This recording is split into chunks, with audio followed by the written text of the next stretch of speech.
برا عشق ایپیسوڈ 6۔ یہ بات سن وہاں پر موجود سب لوگ سنجیدگی سے ایک دوسرے کو دیکھنے لگے، جبکہ شاویز جو غصے سے لال ہوا بیٹھا تھا جلدی سے صوفے سے اٹھا اور ہنا کو بازو سے پکڑتا باہر چلا گیا۔ مہربانی کر کے آپ لوگ یہاں سے جا سکتے ہیں، مظہر صاحب صوفے سے اٹھتے ہوئے بولے۔ ارے آپ لوگ سوچ کر بتا دیجیے گا، ہم نے آپ سے کہا نا کہ ہمیں یہ رشتہ نہیں کرنا، جائیں یہاں سے۔ اور آپ لوگوں نے یہ سوچ بھی کیسے لیا کہ ہم اپنی بڑی بیٹی کے بجائے آپ کو چھوٹی بیٹی کا رشتہ دیں گے؟ اس دفعہ حسنین تھوڑا سختی سے بولے۔ دونوں ماں اور بیٹا صوفے سے اٹھے اور گہر برساتی نظروں سے انہیں دیکھتے ہوئے وہاں سے چلے گئے۔ حسنین نے مظہر صاحب کے کندھے پر ہاتھ رکھا۔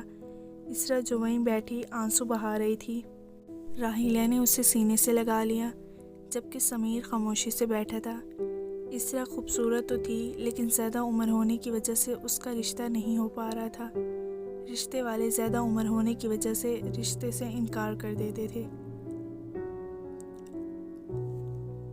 تم نے اس دن میرے سوال کا جواب نہیں دیا تھا۔ دونوں لان میں ٹہرے تھے کہ نعمان نے گفتگو کا آغاز کیا۔ کس بات کا؟ بریرہ نے حیرانی سے کہا۔ یہی کہ تم اس شادی سے خوش ہو نا؟ میری فیملی خوش ہے تو میں بھی خوش ہوں، بریرہ بالکل سنجیدگی سے جواب دیا۔ میں شادی کے بعد تمہیں بھی لندن لے جاؤں گا، یقیناً تمہیں کوئی اعتراض نہیں ہوگا۔ میرے پاس انکار کا کوئی آپشن موجود ہی نہیں ہے، سو قسمت جہاں لے جائے کوئی فرق نہیں پڑتا، بریرہ زخمی سا مسکراتے ہوئے بولی۔ تم بہت گہری باتیں کرتی ہو۔ نعمان کو بریرہ کافی اداس لگی تھی۔ جو انسان جتنا اندر سے گہرا ہوتا ہے باہر سے اتنا ہی کھوکھلا ہوتا ہے۔ انسان کی زندگی میں کوئی نہ کوئی ایسا حادثہ ضرور ہوتا ہے جو اسے بالکل بدل کر رکھ دیتا ہے، اور تم بہت بدل گئی ہو بریرہ۔ نعمان بریرہ کے چہرے کو بڑی گہرائی سے دیکھتے ہوئے بولا۔ انسان کو وقت کے ساتھ بدل جانا چاہیے، کیونکہ ہمیشہ تو وقت ایک جیسا نہیں رہتا، اور بعض اوقات انسان خود کو مار کر بھی جی رہا ہوتا ہے، کیونکہ وہ وعدوں کی رشتوں کی زنجیروں میں جکڑا ہوا ہوتا ہے، جہاں سے وہ چاہ کر بھی خود کو آزاد نہیں کروا سکتا۔ بریرہ سنجیدگی سے بولی۔ تمہاری باتیں تو میرے سر کے اوپر سے گزر گئی۔ نعمان ہنستے ہوئے بولا۔ چلو اندر چلتے ہیں۔ دونوں گھر کے اندر چلے گئے۔ شاویز ریتا کے بازو کو مضبوطی سے پکڑے ہوئے اسے اپنے کمرے میں لے آیا۔ شاویز کا غصہ دیکھ ریتا سہم گئی تھی اور اس کی آنکھوں سے آنسو بہنے لگے۔ تمہیں کیا ضرورت تھی ان لوگوں کے سامنے آنے کی؟ بہت شوق ہے تمہیں اپنی تعریفیں سننے کا۔ الیان کا غصہ ساتویں آسمان کو چھو رہا تھا۔ ریتا سر جھکائے ہچکیوں کے ساتھ رونے لگی، کیونکہ اس نے شاویز کو پہلی دفعہ اتنے غصے میں دیکھا تھا۔ جانتی ہو کتنی عجیب نظروں سے وہ ماں بیٹا تمہیں دیکھ رہے تھے؟ میرے سامنے وہ میری منگیتر کو اپنی بہو بنانے کی باتیں کر رہے تھے۔ میرا خون کھول رہا ہے، پلیز جاؤ تم یہاں سے، کہیں میں کچھ غلط نہ کر دوں تمہارے ساتھ یا خود کے ساتھ۔ شاویز میری بات تو سنیں۔ ریتا پلیز لیو اٹ۔ اس دفعہ شاویز غصے سے بولا تھا۔ ریتا روتے ہوئے شاویز کے کمرے سے نکل گئی۔ مظہر تم پریشان نہ ہو، میں اسرا کو اپنی بہو بناؤں گا۔ میں اسرا کا ہاتھ مانگتا ہوں سمیر کے لیے، حسنین نے کہا تو مظہر نے حیرانی سے انہیں دیکھا، جبکہ ڈرائنگ روم میں بیٹھے سبھی لوگ شوق میں تھے۔ بابا یہ آپ کیا کہہ رہے ہیں؟ میں اسرا آپی سے شادی نہیں کر سکتا، وہ مجھ سے 2 سال بڑی ہیں۔ سمیر صوفے سے اٹھتے ہوئے بولا۔ تایا جان سمیر صحیح کہہ رہا ہے، میں نے ہمیشہ اسے اپنے بھائیوں کی طرح مانا ہے۔ اس دفعہ اسرا بھی بولی۔ بیٹا یہ بڑوں کا فیصلہ ہے، بولو مظہر تمہیں کوئی اعتراض ہے؟ حسنین پاشا سنجیدگی سے بولے۔ بھائی صاحب جیسے آپ کی مرضی، آپ بڑوں کے فیصلے ہماری زندگی برباد کر دیں گے بابا جان، میں یہ شادی ہرگز نہیں کروں گا، سمیر جلدی سے بولا۔ حسنین پاشا صوفے سے اٹھے اور زور سے سمیر کو تھپڑ مارا۔ اب تم میرے فیصلے کی نافرمانی کرو گے؟ یہی تربیت کی ہے میں نے تمہاری؟ حسنین غصے سے بولے۔ بس میں نے کہہ دیا، اسی ہفتے ان دونوں کی شادی ہوگی۔ سمیر نے غصے سے اسرا کو دیکھا جو کہ سر جھکا گئی اور وہ باہر کی طرف چل دیا۔ اب یہ طے پایا تھا کہ اس ہفتے سمیر کی شادی ہوگی اسرا کے ساتھ۔ بریرہ اپنے روم میں بیٹھی تھی۔ یاسمین اور نعمان کے جانے کے بعد وہ پورا دن روتی رہی تھی۔ رات کو ضامن بریرہ کے کمرے میں آیا۔ بریرہ آؤ کھانا کھا لو۔ بھائی مجھے بھوک نہیں ہے۔ سامن بریرہ کے ساتھ صوفے پر بیٹھ گیا۔ کیا ہوا بریرہ؟ سامن بریرہ کی سوجی ہوئی آنکھوں کو دیکھ کر بولا، جو کہ پورا دن رونے کی وجہ سے سرخ ہو گئی تھی۔ نہیں کچھ نہیں ہوا بھائی، ویسے بھی مجھے کیا ہونا ہے جب میرے پاس اتنا خیال رکھنے والا بھائی موجود ہے۔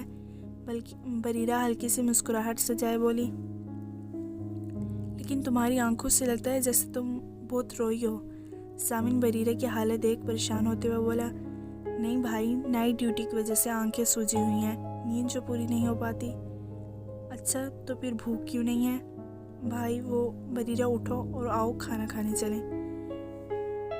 ویسے اللہ جی کیا کیا دیکھنا پڑ رہا ہے، میری بہن جو 1 منٹ کھانے کے بغیر نہ رہ سکتی ہو، آج وہ کہہ رہی ہے کہ اسے بھوک نہیں ہے۔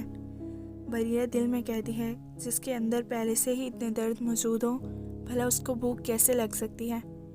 او بھائی کن سوچوں میں گم ہو؟ سامن بریرہ کے چہرے کے آگے ہاتھ ہلاتے ہوئے بولا۔ نہیں بھائی کچھ نہیں، بریرہ نظریں چراتے ہوئے بولی۔ اب چلیں ورنہ کھانا ٹھنڈا ہو جائے گا۔ سامن کے اصرار پر بریرہ اس کے ساتھ نیچے آ گئی، لیکن چند لقمے ہی لیتی وہ واپس اپنے کمرے میں چلی گئی۔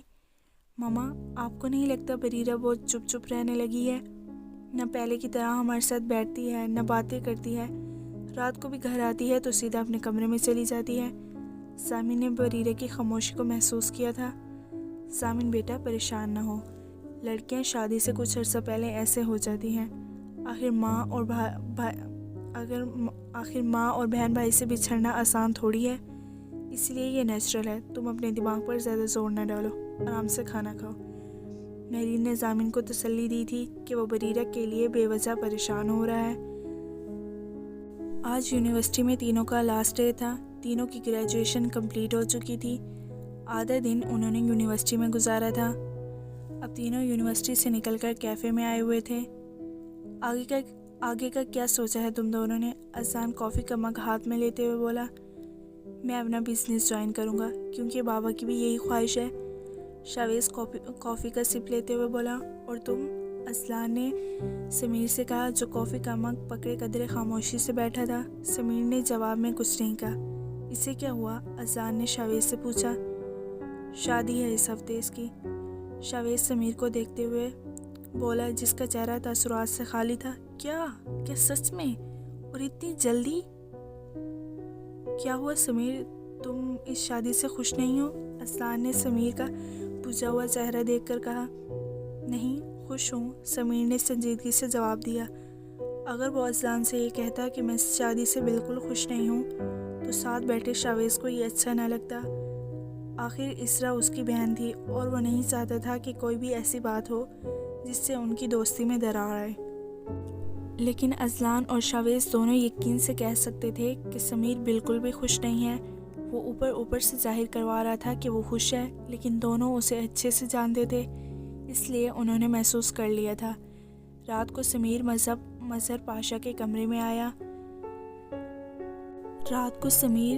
حسنین پاشا کے کمرے میں آیا۔ بابا جان مجھے آپ سے بات کرنی ہے۔ بولو کیا کہنا ہے؟ مظہر نے اسپاٹ لہجے میں کہا۔ بابا جان میں راضی ہوں آپ کے فیصلے سے، پلیز آپ اپنی ناراضگی ختم کر دیں۔ حسنین سمیر کے کل والے رویے سے بہت زیادہ ہرٹ ہوئے تھے، اس لیے وہ سمیر سے ناراض تھے۔ حسنین صوفے سے اٹھے، انہوں نے سمیر کو گلے لگایا۔ مجھے تم سے یہی امید تھی، دیکھنا تم بہت خوش رہو گے اسرا کے ساتھ۔ حسنین سمیر سے دور ہوتے ہوئے بولے، لیکن ایک شرط پر میں یہ شادی کروں گا۔ سمیر نے نظریں جھکاتے ہوئے کہا، کون سی شرط؟ میں بس سادگی سے نکاح کرنا چاہتا ہوں۔ میرے بیٹے کی شادی ہے، میرے گھر کی پہلی خوشی ہے، ایسے کیسے اتنی سادگی سے کر لیں؟ میں دھوم دھام سے اپنے بیٹے کی شادی کرنا چاہتا ہوں۔ بابا پلیز، میں نے بھی تو آپ کا حکم مانا ہے، اسے میری ریکویسٹ سمجھ لیں۔ سمیر نے سنجیدگی سے کہا۔ ٹھیک ہے بیٹا، جیسے تمہاری مرضی۔ حسنین نے سمیر کے گال پر ہاتھ رکھتے ہوئے کہا، تھینک یو بابا جان۔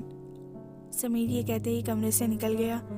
بریرہ اپنے کمرے میں بیٹھی تھی، اپنے کمرے میں موجود کھڑکی سے وہ چاند کو دیکھ رہی تھی، کیونکہ اسے چاند کو دیکھنا بہت پسند تھا۔ اتنے میں اس کا فون بجنے لگا۔ اذان کی کال دیکھ بریرہ کے چہرے پر مسکراہٹ بکھر گئی، کیونکہ وہ جانتی تھی کہ اس وقت اسے اذان کے علاوہ کوئی کال نہیں کر سکتا۔ بریرہ نے اپنا ہاتھ آگے بڑھایا ٹیبل سے موبائل فون اٹھانے کے لیے، لیکن وہ رک گئی کیونکہ وہ اذلان کے سامنے کمزور پڑ جاتی تھی اور اپنا ضبط کھو دیتی تھی۔ دوسری بار فون بجا لیکن بریرہ نے نہیں اٹھایا۔ تیسری بار بجنے پر بریرہ نے تھک ہار کر کال ریسیو کر لی۔ ہیلو، ہائے، کیسی ہیں آپ؟ اذلان نے کہا۔ ٹھیک ہوں۔ آپ میرا فون کیوں نہیں اٹھا رہی تھی؟ وہ میں بیزی تھی، بریرہ نے جھوٹ بولا۔ اس لیے آپ میرا فون نہیں اٹھا رہی تھی؟ جی، بریرہ نے دو ٹوک جواب دیا۔ آپ جھوٹ کہہ رہی ہیں۔ اذلان کا لہجہ نرم تھا۔ بریرہ سوچ میں پڑ جاتی ہے کہ آخر اس شخص کو کیسے خبر ہو جاتی ہے کہ میں جھوٹ بول رہی ہوں۔ آپ کو کیسے پتا کہ میں جھوٹ بول رہی ہوں؟ بریرہ نے تجسس سے کہا۔ آپ جتنی بھی بیزی کیوں نہ ہوں، یہ ہو ہی نہیں سکتا کہ آپ میری کال پک نہ کریں، اذلان نے یقین سے کہا۔ اور آپ اتنے یقین سے کیسے کہہ سکتے ہیں؟ بریرہ نے کہا۔ کیونکہ میرا دل کہتا ہے کہ آپ اس وقت میری کال کا انتظار کر رہی تھی۔ اذلان کی بات سن بریرہ خاموش ہو گئی۔ اچھا، یہ بتائیں، آج آپ پھر روئی تھی نا؟ اذلان کے لہجے میں اب سنجیدگی تھی۔ جب آپ کا دل آپ کو میرے بارے میں سب کچھ بتا دیتا ہے تو پھر آپ مجھ سے کیوں پوچھتے ہیں؟ بریرہ نے نرمی سے کہا۔ آپ مجھے صرف یہ بتائیں کہ آج آپ پھر روئی تھی، اذلان نے تھوڑی سختی سے کہا۔ بریرہ نے اذلان کا غصیلا لہجہ محسوس کیا تھا اور وہ جانتی تھی کہ اذلان سے جھوٹ بولنے کا کوئی فائدہ نہیں ہے، اس لیے وہ اسے ہاں میں جواب دیتی ہے، جبکہ دوسری طرف اذلان کی آنکھیں غصے سے لال ہو گئی تھی۔ بریرہ، آخر آپ کیوں روتی ہیں؟ مرد بہت مضبوط ہوتا ہے لیکن آپ کے آنسو مجھے کمزور کر دیتے ہیں، اذلان نے بے بسی سے کہا۔ بریرہ چپ سادے بیٹھی رہی۔ اذلان نے فوراً سے فون بند کر دیا۔ وہ اپنے کمرے میں موجود ہر چیز کو زمین بوس کر چکا تھا۔ بس تھوڑا سا انتظار اور پھر میں آپ کی آنکھوں میں کبھی آنسو نہیں آنے دوں گا۔ میں آپ کو بہت محبت دوں گا، آپ کو اتنا خوش رکھوں گا کہ آپ اپنا ہر دکھ بھول جائیں گی۔ اذلان بیڈ پر جا کر الٹا لیٹ گیا۔ اسے اس دن کا شدت سے انتظار تھا۔ سوہا کمرے میں بیٹھی موبائل چلا رہی تھی۔ وہ اپنی نکاح کی تصویریں دیکھ رہی تھی کہ زین کی ویڈیو کال آ گئی۔ السلام علیکم، زین نے کہا۔ وعلیکم السلام، کیسے ہیں آپ؟ میں ٹھیک ہوں، تم بتاؤ، تم کیا کر رہی تھی؟ کچھ خاص نہیں، نکاح کی تصویریں دیکھ رہی تھی۔ ویسے جب بھی کال کروں میں ہی کروں، کیا تمہیں ذرا بھی اپنے شوہر کا خیال نہیں؟ زین نے روٹھنے کے انداز میں کہا۔ آپ مجھے لاپرواہ کہہ رہے ہیں؟ سوہا زین کو آنکھیں دکھاتے ہوئے بولی۔ میں نے ایسا کب کہا؟ زین نے جلدی سے کہا۔ ہاں تو مطلب تو یہی تھا نا آپ کا، اور ویسے بھی جب بھی کال کریں گے آپ ہی کریں گے، میں آپ کو کال نہیں کروں گی۔ کہ تم نے یہ قسم کھا رکھی ہے کہ ہر بات کا الٹا جواب دو گی؟ مجھے لگتا ہے کہ میں نے تم سے نکاح کر کے غلطی کر دی، زین غصے سے بولا۔ ہاں تو نہ کرتے نکاح، میں کون سا مری جا رہی تھی؟ سوہا نے بھی اسی کے انداز میں کہا۔ اتنی تپی ہوئی کیوں ہو؟ زین نے اپنا لہجہ تھوڑا نرم کیا۔ کیا آپ کو یاد نہیں ہے کچھ بھی؟ کیا مطلب؟ زین نے حیرانی سے کہا۔ کیا آپ کو یاد نہیں ہے آج کیا دن ہے؟ سوہا نے حیرانی سے موبائل میں زین کو دیکھا۔ آج کیا کوئی خاص دن ہے؟ زین کی بات سن سوہا کے غصے میں مزید اضافہ ہو گیا اور اس نے کال کٹ کر دی۔ زور سے موبائل بیڈ پر پھینک کر وہ کمرے سے باہر چلی گئی۔ مظہر صاحب حسنین پاشا کے گھر آئے ہوئے تھے کچھ ضروری بات کرنے کے لیے۔ بھائی صاحب، مجھے آپ سے ایک ضروری بات کرنی ہے، وہ صوفے پر بیٹھتے ہوئے بولے۔ ہاں بولو مظہر، کیا بات کرنی ہے؟ بھائی صاحب، میں چاہتا ہوں کہ کل سمیر اور اسرا کی رخصتی کے ساتھ شاویز اور ریدا کا بھی نکاح کر دیا جائے۔ شاویز نے بہت اصرار کیا تھا کہ ان کا نکاح بھی سمیر اور اسرا کی شادی کے ساتھ ہی کر دیں تاکہ ان کا رشتہ اور مضبوط ہو جائے اور وہ لوگوں کے سامنے پورے حق سے کہہ سکے کہ ریدا اس کی بیوی ہے۔ مظہر، ابھی تو ریدا پڑھ رہی ہے، حسنین نے پریشانی سے کہا۔ اسی لیے تو بھائی صاحب میں چاہتا ہوں کہ ابھی صرف نکاح کر دیا جائے، رخصتی ریدا کی تعلیم مکمل ہونے کے بعد کر لیں گے۔ حسنین پاشا نے ایک لمبا سانس لیا۔ چلو ٹھیک ہے، ایسے ہی کر لیتے ہیں، حسنین نے ہلکی سی مسکراہٹ کے ساتھ کہا۔ راحیلہ بیگم نے بھی کوئی اعتراض نہیں کیا۔ راحیلہ تم جاؤ سمیر اور ریدا سے کہو وہ شاویز اور اسرا کو اپنے ساتھ لے جائیں، چاروں اپنی شاپنگ مکمل کر لیں، کل نکاح ہے، ابھی تک تو انہوں نے کوئی شاپنگ بھی نہیں کی۔ حسنین پاشا نے راحیلہ سے کہا۔ جی میں جاتی ہوں۔ راحیلہ پہلے ریدا کے کمرے میں آئی۔ ریدا بیٹا، تمہارے بابا اور چچا جان نے فیصلہ کیا ہے کہ کل تمہارا اور شاویز کا بھی نکاح کر دیا جائے۔ یقیناً تمہیں اپنے بابا کے فیصلے پر کوئی اعتراض نہیں ہوگا۔ ریدا کو خوشی تو ہوئی تھی، لیکن شاویز کی ناراضگی کا سوچ سوچ کر اس کا دل بیٹھا جا رہا تھا۔ ریدا بیٹا تم جاؤ، سمیر بھائی سے کہو وہ تم سب کو شاپنگ پر لے جائے۔ جی ماما میں کہتی ہوں۔ ریدا اٹھ کر چلی گئی۔ ریدا سمیر کے کمرے میں آئی۔ سمیر ابھی تک سو رہا تھا۔ بھائی اٹھیں۔ ریدا نے سمیر کو ہلایا۔ ہاں کیا ہے؟ سمیر نے کنودگی کی حالت میں کہا۔ بھائی بابا جان کہہ رہے ہیں ہم چاروں شاپنگ کرنے جائیں۔ سمیر آنکھیں مسلتے ہوئے اٹھ بیٹھا۔ ہم چاروں کیا مطلب؟ آپ، میں، اسرا آپی اور شاویز، ہینا نے کہا۔ کیا مصیبت ہے؟ تم چلو میں فریش ہو کر آتا ہوں۔ سمیر ناگواری سے کہتا ہوا واش روم کی طرف بڑھ گیا اور ریدا بھی کمرے میں چلی گئی۔ اذلان، مہرو، نفیسہ بیگم کے گھر آئے ہوئے تھے کیونکہ آج زوہا کی سالگرہ تھی جس پر انہیں انوائٹ کیا گیا تھا۔ گھر کے لون کو بہت خوبصورتی سے سجایا گیا تھا۔ جگہ جگہ چیئرز اور ٹیبلز پڑی ہوئی تھی۔ لائٹنگ کا بھی خوبصورت انتظام تھا۔ سامنے اسٹیج پر 2 اونچی ٹیبلز پر ایک خوبصورت پنک کلر کا ڈیزائننگ نما کیک پڑا تھا۔ زوہا نے ڈارک بلو کلر کی میکسی زیب تن کی ہوئی تھی۔ پیروں میں اونچی ہیلز، کان میں ٹاپس، آدھے بال کندھے کو تھے اور آدھے پیچھے کمر پر۔ دوپٹہ اس نے گلے میں لیا ہوا تھا۔ زوہا چلتی مہرو کے پاس آئی۔ السلام علیکم آنٹی۔ زوہا مہرو کو گلے ملتے ہوئے بولی۔ وعلیکم السلام، ماشاءاللہ بہت پیاری لگ رہی ہو، اللہ نظر بد سے بچائے، مہرو نے مسکراتے ہوئے کہا۔ السلام علیکم بھابھی۔ اذلان نے بھی مسکراتے ہوئے سلام کیا۔ وعلیکم السلام، کیسے ہو اذلان؟ میں ٹھیک ہوں بھابھی، آپ کیسی ہیں؟ میں بھی بالکل ٹھیک ہوں۔ آئیں آنٹی، آؤ اذلان کیک کٹ کریں۔ سب لوگ سٹیج کے قریب کھڑے ہو گئے۔ زوہا نے کیک کٹ کیا۔ تھوڑی دیر بعد کھانا کھل گیا۔ اچھا نفیسہ، ہم چلتے ہیں، مہرو نے کہا۔ ارے رکے تو صحیح، کھانا کھا کے جائے گا۔ نہیں بس ہم چلتے ہیں۔ زوہا بھی وہاں آئی۔ کیا ہوا، آپ لوگ کھڑے کیوں ہیں؟ بیٹا ہم چلتے ہیں، مہرو نے کہا۔ آنٹی اتنی جلدی؟ ہاں بیٹا، بس یہ ہماری طرف سے کچھ گفٹس ہیں۔ مہرو نے گفٹ کے پیکٹ زوہا کی طرف بڑھائے۔ آنٹی اس کی کیا ضرورت تھی؟ زوہا نے مسکراتے ہوئے کہا۔ بیٹا ہم اپنی خوشی سے دے رہے ہیں، رکھ لو۔ اچھا خدا حافظ۔ وہ دونوں ان سے مل کر وہاں سے چلے گئے۔ ریدا اور سمیر مظہر صاحب کے گھر کے باہر کھڑے ہوئے تھے۔ سمیر نے شاویز کو کال کی تھی، اس نے کہا کہ وہ بس 2 منٹ میں نیچے آ رہے ہیں۔ شاویز اور اسرا کو آتا دیکھ ریدا اٹھ کر پچھلی سیٹ پر چلی گئی۔ ہیلو، کیسے ہو دوست؟ شاویز فرنٹ سیٹ پر بیٹھتے ہوئے بولا۔ ٹھیک ہوں، سمیر نے 2 لفظی جواب دیا۔ السلام علیکم۔ ریدا نے شاویز کو سلام کیا۔ شاویز نے ریدا پر نظریں ڈالے بغیر سلام کا جواب دیا۔ وعلیکم السلام۔ ریدا نے شاویز کی ناراضگی کو محسوس کر لیا تھا۔ اسرا خاموشی سے بیٹھی تھی۔ تھوڑی دیر میں وہ سب لوگ مال پہنچ گئے۔ ریدا نے عبایا پہنا ہوا تھا اور اسرا نے سر پر دوپٹہ لیا ہوا تھا اور کندھوں پر چادر ڈالی ہوئی تھی۔ وہ دونوں آگے آگے چل رہی تھیں اور شاویز اور سمیر پیچھے پیچھے۔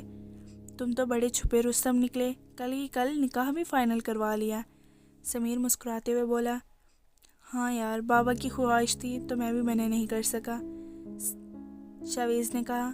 ہماری شادی اور تمہارے نکاح کی سب سے زیادہ خوشی تو اذلان کو ہوگی، اور ویسے تم نے اسے انوائٹ کیا نا؟ سمیر نے کہا۔ ہاں بتایا ہے اسے، بہت ایکسائٹیڈ ہے۔ ریدا اور اسرا ڈریسز دیکھ رہی تھی۔ اسرا آپی یہ ساڑی دیکھیں، پیاری ہے نا؟ ریدا بلیک کلر کی ساڑی ہاتھ میں لیے اسرا کو دکھا رہی تھی۔ ہاں اچھی ہے، جاؤ ٹرائی کر کے آؤ۔ جی آپی۔ شاویز اور سمیر اسی شاپ میں کھڑے ہوئے تھے۔ وہ دونوں آپس میں گفتگو میں مصروف تھے کہ شاویز کی نظر سامنے سے آتی ریدا پر پڑی، جو بلیک ساڑی میں خوبصورت دوشیزہ لگ رہی تھی۔ آپی دیکھیں کیسی لگ رہی ہے؟ ریدا اسرا کے پاس آتے ہوئے بولی۔ بہت پیاری لگ رہی ہے، ادھر آؤ میرے ساتھ۔ اگر آپ لوگوں کو ویڈیو اچھی لگے تو ویڈیو کو لائک کریں، چینل کو سبسکرائب کریں اور بیل آئیکن کو دبائیں۔ تاکہ میری ہر نئے آنے والی ویڈیو آپ لوگوں تک بآسانی پہنچ سکیں۔ ملیں گے اسی ناول کی نئی ایپیسوڈ کے ساتھ۔